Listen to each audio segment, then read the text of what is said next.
오늘은 말씀을 세우시는 하나님이라는 제목으로 열왕기상 19장에 있는 말씀을 갖고 같이 나누고자 합니다.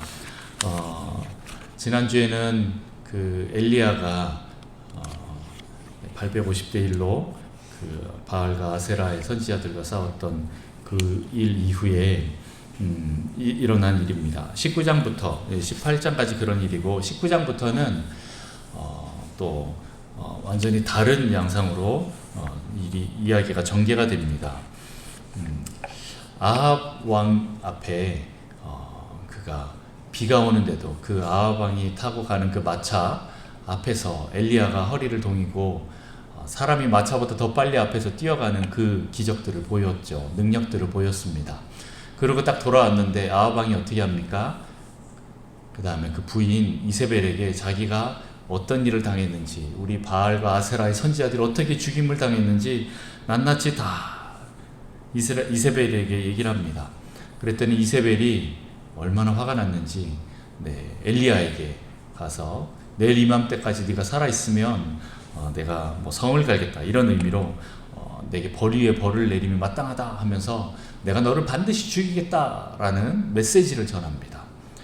그런데 엘리야가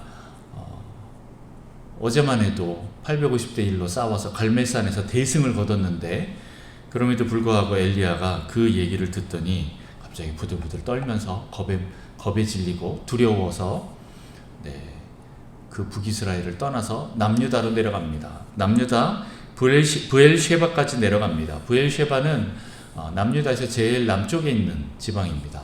브엘쉐바에서 단까지 이런 얘기 들어보셨지요. 제일 남쪽에서 제일 북쪽까지 이런 뜻입니다. 브엘쉐바까지 내려갔는데 거기서 또 하루 길을 더 들어갑니다. 그래서 로뎀나무 아래서 자기가 죽기를 간구하지요. 그랬더니 하나님의 천사가 나와서 어떻게 합니까? 주물릅니다.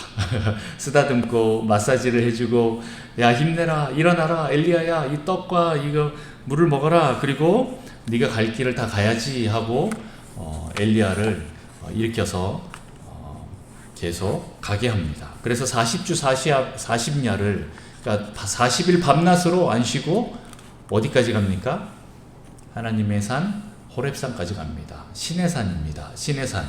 신의 산은 어떤 곳입니까? 하나님께서 이스라엘 백성과 처음 언약식을 맺은 곳입니다. 출애굽하여서 애굽에서 나와서 이스라엘 백성들이 그 호렙산에서 하나님과 만나서 십계명을 받고 이제 우리가 하나님의 백성이 되겠습니다. 우리 하나님과 결혼하겠습니다 하면서 그런 언약식을 맺는 그곳입니다. 모세가 거기서 하나님 만나고 또 이스라엘 백성들도 하나님 거기서 만나는 그런 곳이었습니다. 근데 거기에 가서 어떤 일이 일어납니까? 하나님이 엘리야야 이제 굴 앞에 서라 내가 나타나겠다 말씀하겠다 라고 이렇게 얘기를 합니다. 그러면서 이제 오늘 이 본문들이 진행이 됩니다.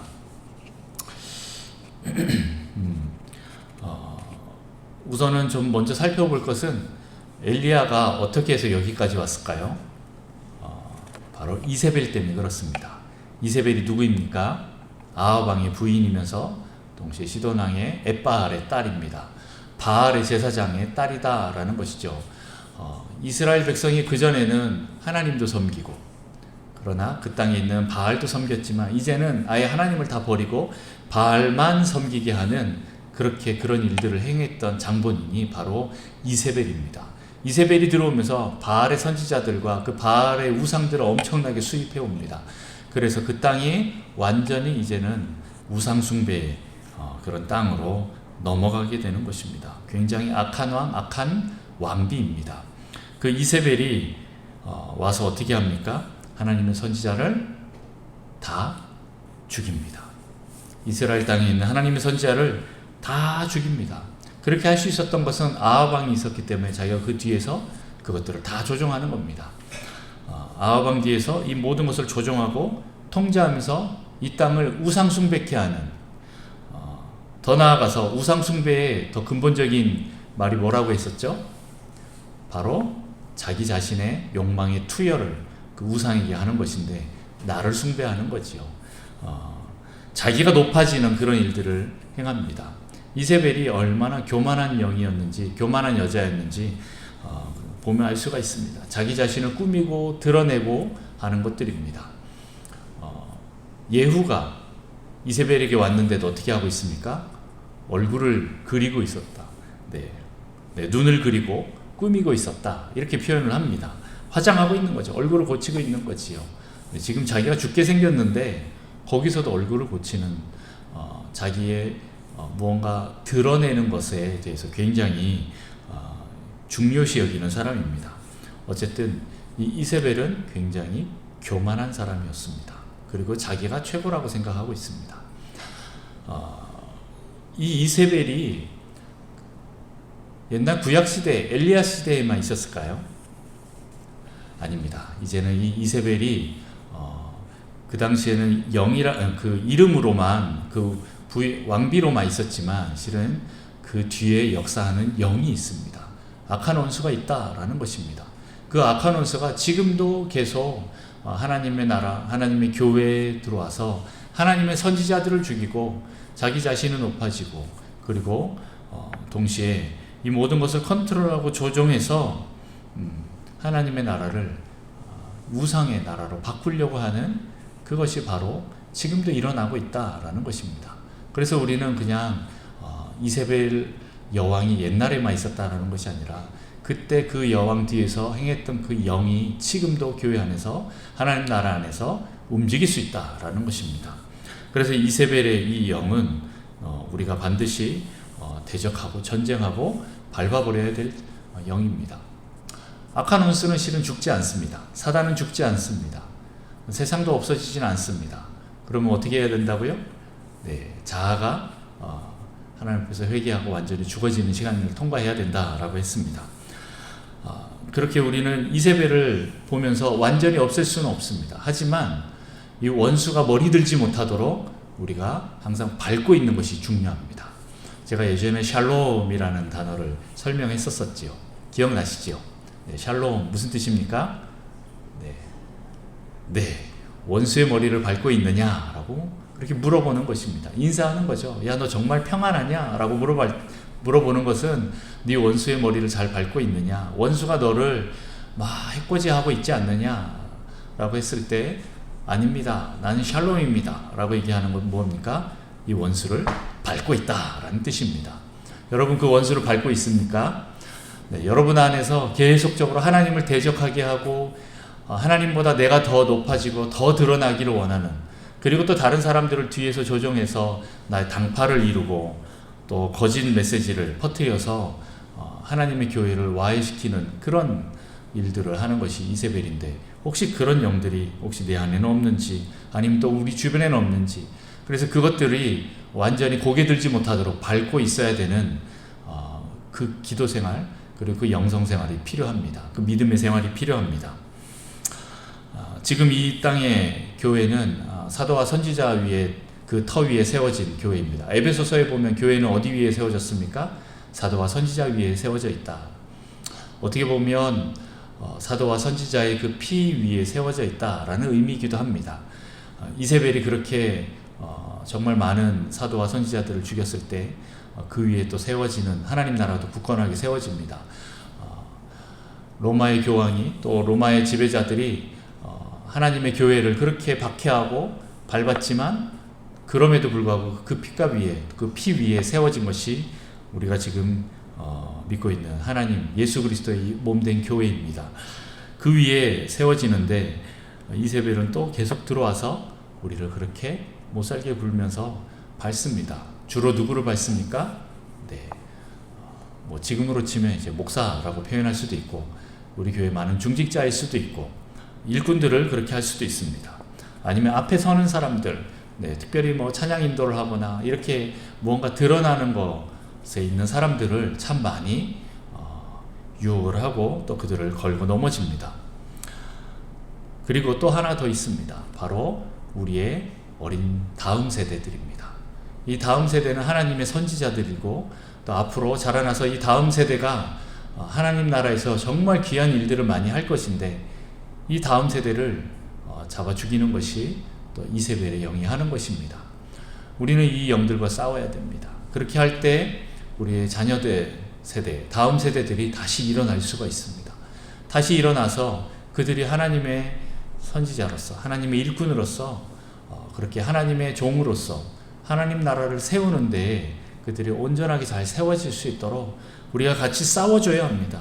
야, 너희들이 싸워라 이렇게 될 수가 없습니다. 이미 다 죽고 없어지면 안 됩니다. 네, 그 아이들이, 그 자녀들이 죽지 않도록 끝까지 하나님 나라 안에서 잘 버티고 끝까지 갈 수 있도록 옆에서 우리가 같이 싸워줘야 됩니다. 우리 부모님들의 기도가 필요하다라는 것입니다. 그렇게 이세벨의 영과 우리는 싸워야 됩니다. 그런데 이 이세벨이 뜨면 어떨까요? 흔히 얘기하는 이세벨의 영이 우리에게 다가오면 어떤 마음이 드느냐 한번 보면 특별히 이제 우리가 무언가 영적인 승리를 했을 때 이세벨이 더 많이 옵니다. 엘리야가 갈멜산에서 850대 1의 대승을 거뒀을 때 그에게 이세벨이 와서 한마디 하는데 그것이 엘리야의 간담을 서늘하게 합니다.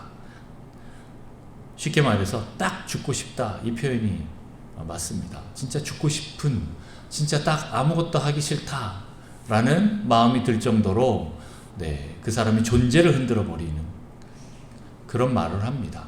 실은 그 말은 별거 아닌 것 같지만 그 영이 움직이면 그 영에게 나오는 그 어떠한 영향력 때문에 이 사람들이 흔들립니다. 하나님의 사람들이 흔들립니다. 성도들도 이런 일들이 많을 겁니다. 하나님 앞에서 와, 하나님 정말 살아계신군요 하면서 정말 어떤 영적인 성취감을 승리감을 맛볼 때 원수가 야, 너 참 잘하는데 이렇게 말하지 않습니다. 내가 너를 다시 한번 밟아버리겠다, 죽여버리겠다 하면서 다시 옵니다. 우리가 영적인 그 성취감, 승리감을 맛보고 있을 때 원수는 다시 한번 이빨을 갈면서 우리에게 와서 내가 너를 가만두지 않겠다라고 다가옵니다. 그럴 때 우리가 무방비로 있으면 이런 성도들이 승리하고 난 뒤에 또 엘리야 같은 그런 대선지자도 승리하고 난 뒤에 이세벨의 그 한마디에 완전히 넉다운되는 모습이 일어나게 되는 것입니다. 영적 우울감이 찾아올 수 있다라는 것입니다. 완전한 절망과 낭만 가운데 들어가고 그리고 정말 죽고 싶은 딱 죽음의 영이 움직일 만큼 그런 마음들이 들게 합니다. 그렇게 해서 오늘 엘리야가 어떻게 합니까? 도망갑니다. 이세벨로부터 더 멀리 떠나고 계속 떠나서 하나님 나 이제 못하겠습니다 이렇게 하면서 하나님 앞에 엎드리는 것입니다. 그러면서 엘리야가 하는 말이 무엇입니까? 아니 이세벨이 그동안 하나님의 선지자를 다 죽였는데 이제 나 혼자 남았는데 나 혼자 남은 이제 나도 죽이려고 합니다. 이제 하나님의 신앙이 완전히 끊어질 것 같습니다. 어떻게 합니까? 나 죽으면 끝나지 않습니까? 실은 엘리야가 했던 것이 무엇입니까? 그 갈멜산에서 여호와의 무너진 제단을 쌓았습니다. 850대 1로 그 바알의 선지자들이 제단을 쌓아놓고 거기다가 송아지를 올려놓고 막 춤을 추면서 불이 떨어지기를 기다렸지만 그렇게 되지 않았는데 엘리야가 했을 때는 어떻게 합니까? 돌 12개를 가지고 12돌을 가지고 이스라엘을 상징하는 12지파를 의미하는 거죠. 그걸로 무너진 여호와의 단을 쌓았습니다. 다시 말해서 그동안 하나님께 드렸던 예배가 있었는데 그것이 무너졌는데 아직 아무도 그것을 다시 회복하지 않았었다라는 것입니다. 엘리야가 이제 다시 와서 그것들을 회복합니다. 어떻게 제사를 지내는지 송아지 각을 뜨고 어떻게 하고 이것들을 다 일일이 알려주면서 이렇게 하는 거다라는 것을 이스라엘 백성에 다시 보여줍니다. 너희가 잃어버렸던 예배를 다시 회복해라 하면서 이렇게 합니다. 그렇게 예배 드렸을 때 하나님께서 불로 응답하십니다. 하나님께서 그렇게 놀라운 일들을 벌이시는데 지금 이제는 그것을 전수할 사람이 없을 만큼 이제 제가 죽어버리면 이제 이스라엘에는 신앙이 끊어집니다. 이런 완전한 절망과 낭만 가운데 들어가게 되는 것입니다. 그때 하나님께서 엘리야에게 말씀합니다. 이제 앞에 서라. 내가 지나가겠다. 그렇게 나가서 서려고 하는데 동굴 밖에 서려고 하는데 어떤 일이 벌어집니까? 바람이 붑니다. 아주 강하고 급한 바람이 크고 강한 바람이 산을 가르고 바위를 부수입니다. 엄청난 바람이 불어옵니다. 굉장한 자연현상입니다. 이것은 인간이 할 수 없는 것입니다. 더 나아가서는 무엇이 있습니까? 지진이 납니다. 막 땅이 흔들립니다. 막 땅이 흔들리면서 막 산이 막 무너지기 시작합니다. 그리고 나서 또 무엇이 있습니까? 불이 있습니다. 불이 와서 모든 것을 다 태웁니다. 지금도 그 시내산에 사우디아라비아에 있는 시내산에 가보면 그 산 꼭대기가 까맣다라고 이렇게 갔다 오신 분들이 그 얘기를 합니다. 옛날에 그 모세 시대 때도 그랬고 또 엘리야 시대 때도 그랬고 그 산 위에 하나님께서 임하실 때 막 불이 임했기 때문에 실제적인 불이 임했기 때문에 아마 산이 많이 탔던 것 같습니다. 정말 이렇게 거대한 자연현상이 일어납니다. 크고 강한 바람이 불고 지진이 나서 땅이 흔들리고 불이 하늘에서 내려와서 불이 막 일어나고 이런 일들이 일어납니다. 실은 이것은 인간이 할 수 없는 것입니다. 신만이 할 수 있는 것이죠. 그 당시 가나안 사람들은 이런 자연현상은 누가 일으킨다고 봤었죠? 바알이 일으킨다라고 했습니다. 바알이 바람과 비와 천둥을 일으킬 것이다 라고 했는데 하나도 못했어요. 엘리야가 야 비가 안 올 거야 그랬더니 3년 동안 비가 안 오는 거고 또 엘리야가 기도하니까 막 비가 내리고 엘리야가 기도하니까 하늘에서 막 불이 떨어지고 이런 일들이 일어납니다. 그러면서 이스라엘 백성들은 무엇을 깨닫습니까? 바알 별로 힘이 없네. 하나님이 진짜 신이시네 라는 것을 보여줬습니다. 오늘 엘리야에게도 동일하게 그렇게 나타납니다. 그런데 문제는 거기에 하나님이 없다라는 거예요. 보통은 우리는 하나님이 나타나면 이런 아주 기적적인 일들, 자연현상들을 아니면 인간이 할 수 없는 어떠한 그런 것들이 더 많이 나타날 거라고 생각합니다. 하나님 보여주십시오. 하나님 영광을 보여주십시오 하는데 보통은 무언가 큰 기적을 바랍니다. 정말 막 홍해가 갈라질 것 같은 그런 기적들만을 우리는 구하고 있는 것이죠. 그러나 하나님은 거기에 나타나지 않습니다. 그 뒤에 아주 세미한 음성이 나타납니다. 그 세미한 음성 가운데 하나님께서 임재하시면서 엘리야에게 다가오십니다. 여기서 세미한 것은 무엇을 의미합니까? 작고 부드러운 아주 평온한 음성을 말합니다. 성령의 음성은 평강입니다. 성령님께서 우리에게 말씀하실 때 어떤 사람들은 막 두려워할 수도 있습니다. 하지만 진짜 하나님의 음성은 그렇지 않습니다. 평강함으로 우리에게 다가옵니다. 오늘 세미한 음성으로 나오는 것입니다. 아주 작고 부드러운 음성으로 엘리야야 하고 이렇게 부르는 것입니다. 우리는 세상적으로나 아니면 또 여러 가지 적으로 정말 큰 기적들을 바라고 있지만 하나님께서는 거기에 임하기보다는 우리 내면 가운데 정말 세미한 음성으로 다가오는 것을 볼 수 있습니다. 여러분들 그걸 기억하시면서 계속 거기에 초점을 맞추셔야 합니다. 자, 그렇게 엘리야가 하나님 음성을 들을 때 회복이 됩니다. 이 회복되는 그 장면이 좀 있는데 이것들을 좀 나눠서 좀 잠깐 보겠습니다. 첫 번째, 우리가 회복이 되려면 어떻게 해야 됩니까? 첫 번째, 하나님의 임재가 있는 곳으로 가야 됩니다. 하나님의 임재가 있는 곳. 지금 이 호렙산, 신의 산은 어떤 곳입니까? 처음 이스라엘과 만나서 하나님 교제하고 언약을 맺었던 그곳입니다. 하나님의 임재가 있었던 그곳입니다. 더 그전에는 모세를 만나서 모세에게 사명을 부여해 주셨던 그곳입니다. 이 호렙산에서 이스라엘과 모세는 하나님을 만났습니다. 오늘 엘리야도 그래서 아마 호렙산까지 갔던 것 같습니다. 하나님의 임재가 있는 그곳에 엘리야는 그곳으로 나아가서 거기서 하나님을 만나고 거기서부터 다시 시작되었다라는 겁니다. 다시 회복되었다라는 거죠. 여러분들도 하나님을 만났던 그런 시간과 장소와 때가 있을 것이고 그런 상황들이 있을 것입니다. 네, 하나님 만났던 그 임재하는 그 장소로 가라 그랬더니 또 옛날에 만났던 그 교회로 가는 것이 아니라 여러분들이 그 하나님과 그 교제했던 그 음성, 그 말씀, 그것을 듣는 것이 중요하다라는 것입니다. 그 여러분의 간증들이 있을 것입니다. 처음 하나님 믿고 다시 하나님을 믿고 구원의 이 시작을 이 여정을 출발했던 그 지점이 있을 겁니다.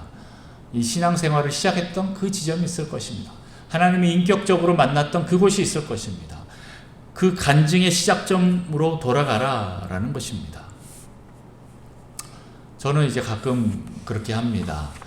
실은 제가 이 교회에 처음 왔을 때 저 제일 뒤에 저 헌금함 앞에서 앉아서 딱 기도했을 때 하나님 저에게 첫 번째 하셨던 말씀이 있습니다. 이 교회를 너에게 맡긴다라는 말씀을 주셨을 때 제가 얼마나 깜짝 놀랐는지 모릅니다. 제가 힘들거나 어려울 때 다시 그때로 돌아갑니다. 물론 그 자리에 앉아서 하면 또 좋겠지만 이 강대상에 와서도 그때를 다시 떠올립니다. 하나님, 제가 여기서 아직 사명이 더 있지요? 제가 여기서 무엇을 더 해야 됩니까? 라고 하나님 앞에 엎드릴 때 하나님께서 이 교회를 맡기셨다라는 그 음성으로 제가 다시 돌아가서 거기서부터 다시 시작됩니다. 여러분도 아마 그런 자리가 있을 겁니다. 여러분도 하나님을 처음 만나고 하나님과 첫사랑을 나눴던 그런 기억들, 추억들이 있을 것입니다. 그곳에 돌아가서 다시 한번 그 하나님과 관계로 다시 시작되어야 합니다. 하나님의 그 임재를 다시 한번 사모하면서 그 자리로 계속 나아가셔야 합니다. 내가 옛날에 그 장소까지는 아니지만 지금 내가 현재 있는 이곳에서 내가 전에 만났던 그 하나님의 그 역사들, 그 약속들, 언약들, 하나님의 그 말씀들을 다시 한번 붙잡고 다시 일어나고 나아가야 합니다. 그 하나님의 임재가, 하나님의 말씀이 여러분을 회복하고 계속 앞으로 나아가게 하는 힘이 될 것입니다. 두 번째 회복은 말씀 앞에 서야 합니다. 우리의 회복 첫 번째는 하나님 임재의 자리로 나가는 것이고요. 두 번째는 말씀 앞에 서는 것입니다. 오늘 세미한 음성이 나오는데 우리는 말씀 앞에 선다 그러니까 무언가 이제 내 귀에 들릴 만큼 큰 하나님의 음성을 기대하고 있는지 모르겠습니다. 그것보다 우리가 하나님 앞에 엎드리고 하나님 말씀을 묵상하고 계속 겸손하게 순종하면서 나아갈 때 하나님이 우리에게 작은 감동을 주십니다. 그 세미한 음성을 주십니다. 성령의 그 음성, 특별히 그 평강한 음성, 작지만 부드럽고 명확한 하나님의 음성이 있습니다. 그 말씀 앞에 서야 됩니다. 오늘 엘리야에게는 말씀이 세 가지로 나타납니다. 첫 번째, 왜 여기 있느냐? 이렇게 물어봅니다. 엘리야야, 네가 왜 여기 있느냐? 이렇게 물어봅니다. 이것은 무엇을 의미하는 걸까요? 지리적으로 네가 있는 그 장소가 어디냐? 이걸 물어보는 것일까요? 실은 처음 출발할 때도 그렇게 말씀하셨고 지금 다시 시내산에 왔는데도 똑같이 또 그렇게 말하고 있는 것입니다. 하나님이 정말 큰 기적과 같은 그런 자연현상들을 딱 보여주면서 지나가시면서 그 다음에 하나님께서 말씀합니다. 엘리야야, 왜 여기 있느냐? 라고 이렇게 물어봅니다. 지금 여기서도 뭐하냐? 이렇게 물어보는 것이죠. 이것은 무엇을 의미하는 걸까요? 그런데 이제 엘리야는 이것을 잘 의미를 깨닫지 못하고 이렇게 막 대답합니다. 하나님, 내가 정말 하나님에 대한 그 열심이 너무 특심이어서 이스라엘 사람들이 주의 언약을 버리고 주의 제단을 다 헐 때 그리고 하나님의 선지자를 다 칼로 죽일 때 나만 남아서 나 이렇게 도망왔으면 내가 정말 힘듭니다. 막 엉엉 우는 것과 같습니다. 감정을 토로하고 있는 거죠. 처음도 그랬고 두 번째도 그랬습니다. 그런데 하나님이 의도하는 그 질문이 처음과 두 번째는 좀 다른데도 불구하고 아직 엘리야는 거기에 사로잡혀 있습니다. 아직까지 나의 감정이 너무나 힘들고 어렵고 두렵고 무섭습니다. 내가 너무 절망하고 낭망스럽습니다. 하나님, 그 이세벨이 한마디 했는데 내가 후들려서 내가 지금 여기 왔습니다. 이러고 있는 것입니다. 그런 엘리야에게 하나님이 너 왜 여기 있느냐 라고 말하는 것은 다시 한번 사명을 회복시키기 위해서 그렇게 말씀하시는 것이다 라는 거죠. 어떤 장소의 지리적인 문제가 아니라 그 때에 대한 문제가 아니라 이제 사명에 대해서 다시 새롭게 하는 시간의 그 질문입니다. 그렇게 하면서 이제 두 번째 말씀을 하는데 기름을 부어서 사람들을 세워라 라고 얘기를 합니다. 하사엘과 예후와 엘리사를 세워라 라고 얘기를 합니다. 실은 그렇게 사람들에게 기름을 부어서 세우는 작업은 선지자가 하는 일입니다. 선지자는 그렇게 사람들에게 기름을 부어서 하나님의 사람으로 만드는 것입니다. 그때 알았습니다. 아, 내가 여기서 끝나는 게 아니구나. 내 뒤에 또 다른 사람이 일어나는구나 라는 것을 알았습니다. 야, 내 뒤에 엘리사가 있구나. 엘리사에게 가서 기름을 부어서 내가 하는 이 사역들을 계속 이어가도록 해야겠다. 하나님, 나는 여기서 죽어도 이제 여한이 없습니다 라고 할 만큼 하나님께서 그 뒤에 사람들을 남겨놓습니다. 그러면서 하나님의 한 말씀 더 하십니다. 세 번째 말씀이 뭐냐?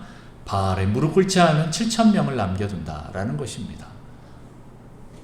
그동안 나 혼자서 이렇게 고군분투했는데 나 혼자만 있는 게 아니군요 라는 것을 이제 알게 되면서 다시 한번 힘을 내면서 일어납니다.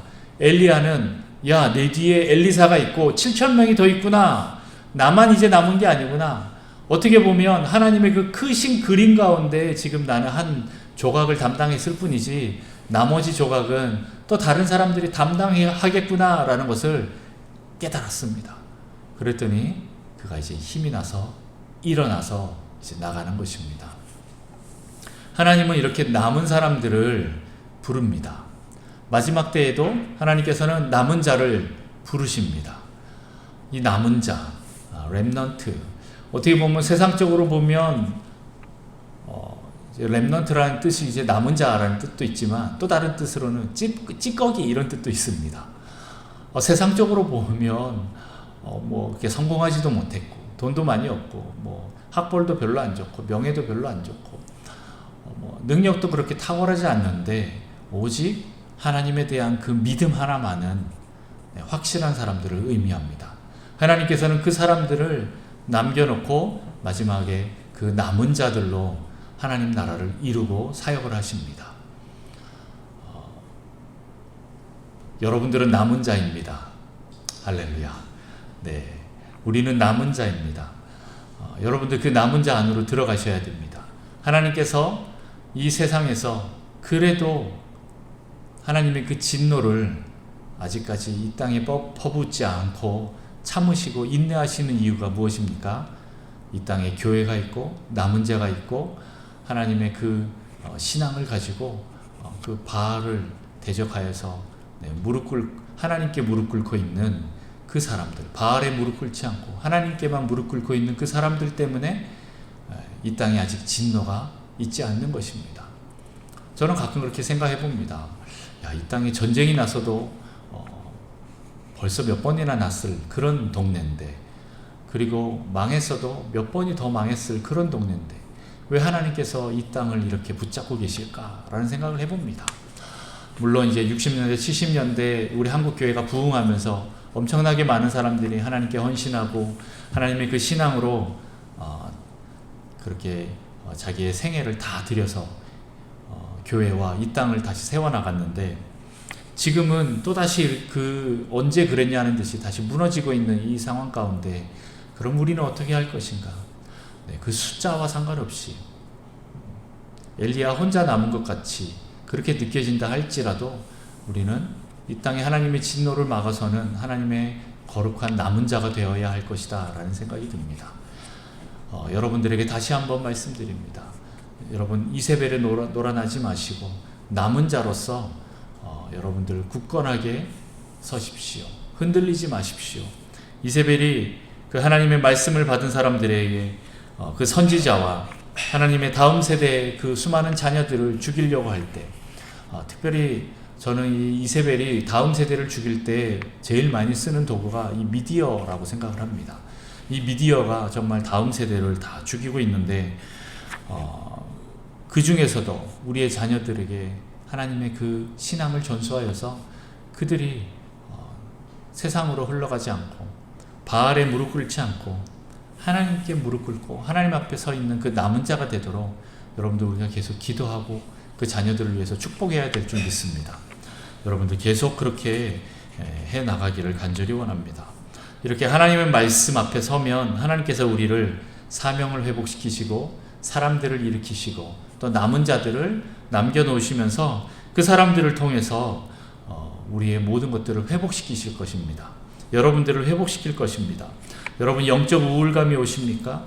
영적으로 무언가 승리를 했거나 아니면 세상적으로 뭔가 잘 되거나 그랬을 때 원수가 이렇게 다가와서 이세벨의 그 말처럼 우리를 딱 죽고 싶다라고 말을 할 만큼 생각할 만큼 우리를 흔들어 버릴 그때에 열매가 하나도 없을 그때 여러분 다시 한번 하나님의 그 임재의 자리로 나가시고 또 하나님 말씀 앞에 서시기를 축복합니다.